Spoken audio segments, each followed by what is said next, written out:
that this was supposed to depict all of the Anunnaki. All these were 4 Anunnaki. That's not right. That's incorrect, and it took me a long time to understand that. The way you know that is not just by the wings. Look at what they're wearing on their heads. Notice that very carefully.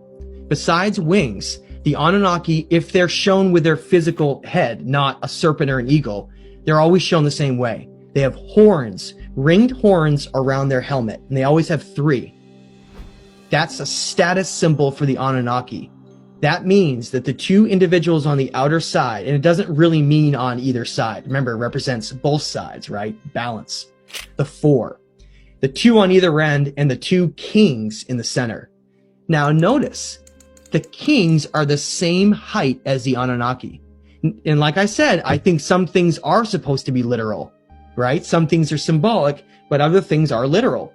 They're the same height as the Anunnaki. Now look, the Anunnaki aren't reptilian. Remember, we're created in their image, not the other way around. We are them. So therefore, look at all the Mesopotamian kings that are depicted all throughout history.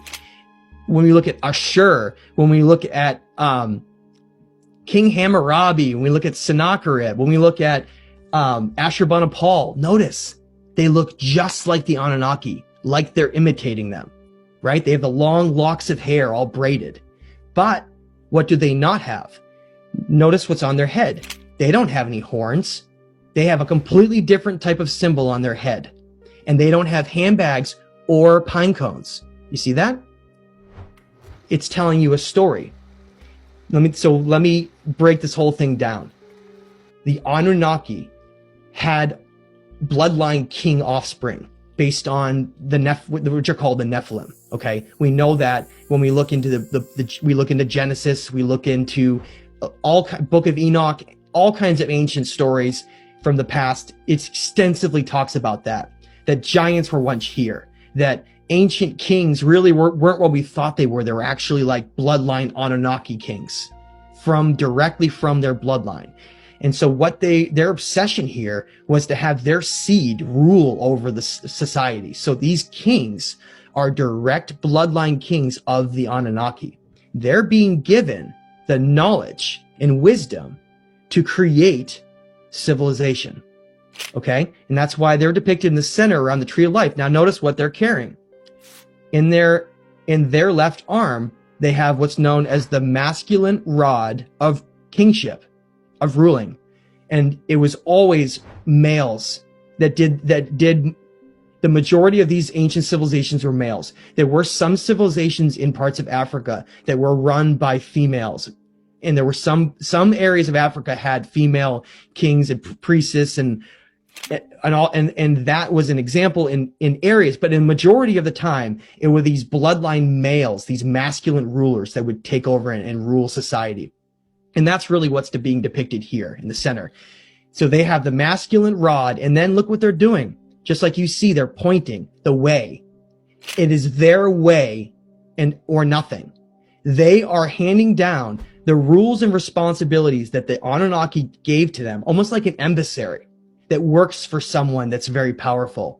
They're the ones who are supposed to then use all of that knowledge, the tools to create a civilization, the knowledge, the laws handed down to them, specific laws. It was all under one umbrella called kingship.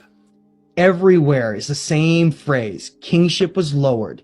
Kingship was lowered here. Kingship was lost, then relowered. And we're going to get into that in a second.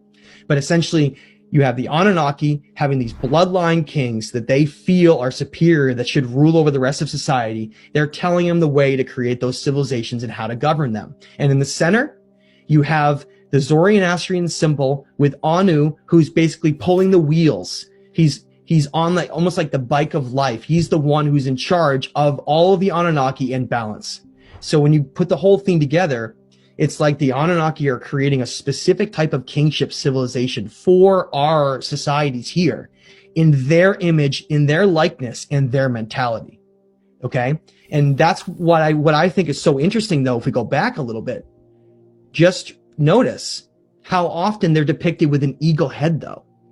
Not a regular head and not a serpent head. It's actually quite rare.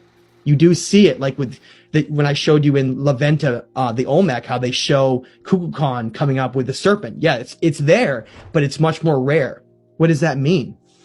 It means that the majority of the time, the Anunnaki, when they were creating these civilizations, created them to be warlike empires, which is why throughout history, it's always been governed by war, because it's the easiest way to control civilizations and keep them in a lower state of consciousness. There's always been this battle of the Anunnaki where they didn't want us to become greater than them. And that's what a lot of these struggles have been.